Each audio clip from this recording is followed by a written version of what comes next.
Kyler Murray, University of Oklahoma quarterback, won the Heisman Trophy over the weekend. The media felt that they had to ruin it.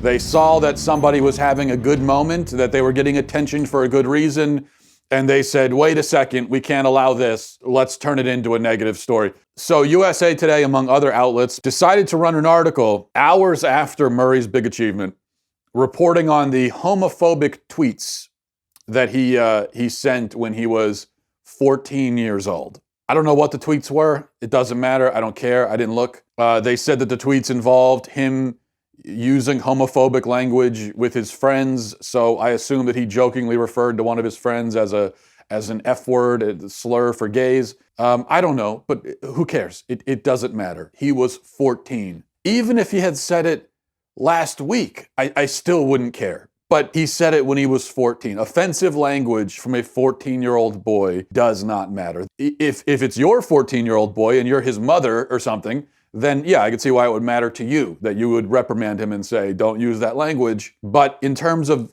the newsworthiness, it has none. It has zero. In fact, it's less than zero in this case, because this is offensive language from a 14-year-old boy 6 or 7 years ago. Here's the first paragraph of the USA Today hit piece. Heisman Trophy winner Kyler Murray had a Saturday to remember, but the Oklahoma quarterback's memorable night also, here's the part, the memorable night also helped resurface social media's memory of several homophobic tweets more than 6 years ago. So they phrase it almost like the tweets literally resurfaced, as if the tweets were contained in a magical chest at the bottom of the ocean, and a whale bumped into it or something, and it made it float to the top, and then it washed ashore, and somebody was walking along the beach and just stumbled across it and said, oh, what's this? Oh, it looks like offensive tweets from a 14-year-old boy. I must go alert the masses. No, that's not the way this worked. This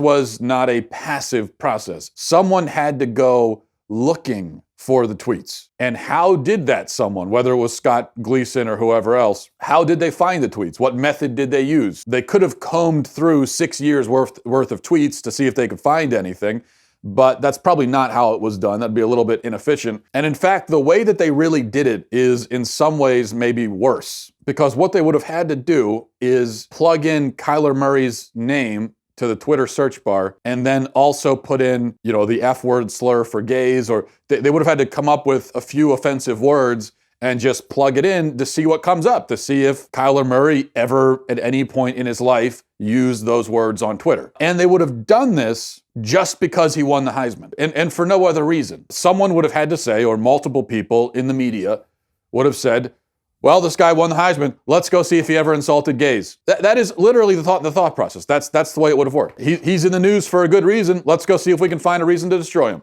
And then what do you know? They found it. Mission accomplished. Now we can destroy him because he dared make the news for a positive reason, because he dared accomplish something.